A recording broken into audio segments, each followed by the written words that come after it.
Hello, నేను ఝాన్సీని మాట్లాడుతున్నానండి. ఈరోజు కృష్ణాష్టమి కదా, అందరికీ జన్మాష్టమి శుభాకాంక్షలు. శ్రీ మహావిష్ణువు 8వ అవతారము కృష్ణుని అవతారం అంటండి.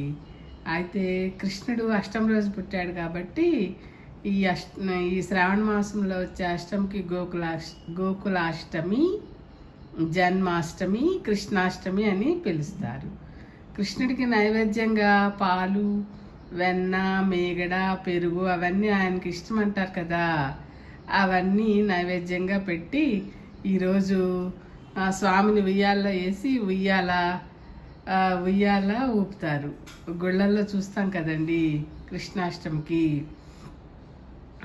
ఉట్టి కొట్టడం కూడా సాయంత్రం పూట చేస్తారు. ఇదండి మన కృష్ణాష్టమి గురించి.